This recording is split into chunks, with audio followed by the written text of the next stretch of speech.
അത് കഴിഞ്ഞിട്ട് സ്കൂളിലൊരു സംഭവം ഉണ്ടായി. സ്കൂളിൽ വ്യാഴാഴ്ച അവധിയുള്ള ദിവസം എന്നോട് വന്നിട്ട് ചോദിച്ചൊന്ന് ജപമാല ചൊല്ലാവോ എന്ന് ചോദിച്ചു. അപ്പോൾ സ്കൂളിൽ HM ടീനാംസിൻ്റെ ഒപ്പം ഞങ്ങൾ പ്രേയർ റൂമിൽ ഇരുന്ന് ജപമാല ചൊല്ലി. ഒരു 4 എണ്ണം ചൊല്ലി. അത് കഴിഞ്ഞപ്പോൾ ഉച്ചയായപ്പോൾ പോകാം, ഫുഡ് കഴിച്ചിട്ട് പോകാമെന്നും പറഞ്ഞിട്ട് പ്രേയർ റൂം അടച്ച് ഞങ്ങൾ പുറത്ത് പോയി ഫുഡ് കഴിക്കാനാണ് പ്ലാൻ ചെയ്തത്. അപ്പോൾ ഓഫീസ് റൂമിൽ ചെന്നിരുന്നു. അപ്പോൾ തന്നെ മഴ നല്ലോണം തുടങ്ങി. അപ്പോൾ മഴ ഒന്ന് ഇത്തിരി നിന്നിട്ട് പോകാമെന്നും പറഞ്ഞിട്ട് ഞങ്ങൾ അവിടെ നിൽക്കുമായിരുന്നു. ഇതിനപ്പോൾ കയ്യിൽ എപ്പോഴും ഇങ്ങനെ സംഭവിക്കുക പൂത്ത് ഇങ്ങനെ വന്നു. അപ്പോഴേക്കും ഇങ്ങനെ തിണർത്ത് വന്നൊക്കെ പോലെ തോന്നിയപ്പോൾ ഞാൻ മിസ്സിനോട് പറഞ്ഞു. മിസ് പറഞ്ഞു എനിക്കും ആ ഒരു ഫീല് തന്നെ ഉണ്ട്, നമുക്കെന്നാ പ്രേയർ റൂമിൽ പോവാന്ന് പറഞ്ഞു. കയ്യിൽ എന്ത് തോന്നുന്നു? ഇങ്ങനെ ഗൂസ് ബംസ് വരും. ഗൂസ് ബംസ് വന്നപ്പോൾ മിസ്സും പറഞ്ഞു എൻ്റെ കയ്യിലും അങ്ങനെ തന്നെ വന്നിട്ടുണ്ട് എന്ന് പറഞ്ഞു. അപ്പം ഞാൻ പറഞ്ഞു എന്തൊക്കെയോ ഒരു സംഭവിക്കാൻ എന്ന് വെച്ചാൽ അന്ന് എനിക്ക് ആ ഒരു ഫീൽ ഉണ്ടായതുകൊണ്ട് എനിക്ക് എന്തൊക്കെയോ സംഭവിക്കാൻ പറഞ്ഞ് എൻ്റെ മൈൻഡ് തന്നെ പറഞ്ഞു. അപ്പം അത് ഞാൻ അങ്ങനെ പറയുകയും ചെയ്തു. അപ്പം മിസ് പറഞ്ഞു എന്നാൽ പ്രേയർ റൂമിൽ പോകാമെന്ന് പറഞ്ഞു.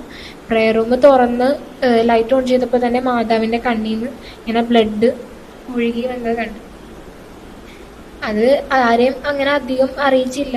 പിന്നെ ഈ ഒരു ഇൻസിഡന്റ് ഉണ്ടായപ്പോൾ എല്ലാവരും അറിഞ്ഞു ഏകദേശം. ഈ ഒരു സംഭവം ഉണ്ടായ ശേഷമാണ് ആ മാതാവിന്റെ കണ്ണിൽ നിന്ന് രക്തം വന്നല്ലേ? അത് എത്ര നേരം നിന്നു അത് രക്തം? അത് ഇന്നലെ വരെ ഉണ്ടായി. ഇന്നത് തന്നെത്താനെ മാഞ്ഞു. മാതാവിന്റെ രൂപത്തിൽ നിന്ന് മാഞ്ഞു. അത് കോളേജിൽ സ്കൂളിൽ ആർക്കൊക്കെ അറിയായിരുന്നു മിസ്സിന്? സ്കൂളില് എല്ലാ മിസ്സുമാർക്കും അറിയായിരുന്നു. എല്ലാവരും കണ്ടായിരുന്നു.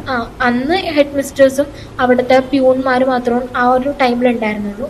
പിന്നെ അത് അറിഞ്ഞപ്പോൾ അപ്പയും അമ്മയും അങ്കിളും ഒക്കെ വലിയപ്പിച്ചൊക്കെ കൂടി സ്കൂളിൽ വന്ന് കണ്ടു. എന്തുകൊണ്ടാണ് എനിക്കിങ്ങനെ, എന്തുകൊണ്ട് ദൈവം എന്നെ ഇങ്ങനെ തെരഞ്ഞെടുത്തു എന്ന് തോന്നിയോ?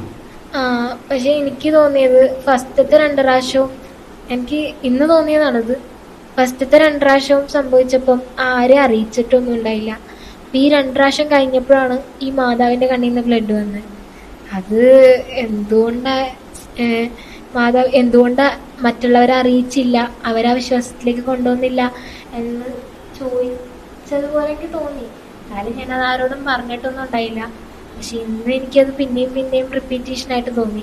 ഇത് നടന്നു കഴിഞ്ഞ് ഇന്ന് ഞാൻ സ്കൂളിൽ ചെന്നപ്പോൾ ആ മാതാവിൻ്റെ കണ്ണിൽ ആ ബ്ലഡും കാണാതായപ്പോൾ എനിക്ക് അങ്ങനെ തോന്നി.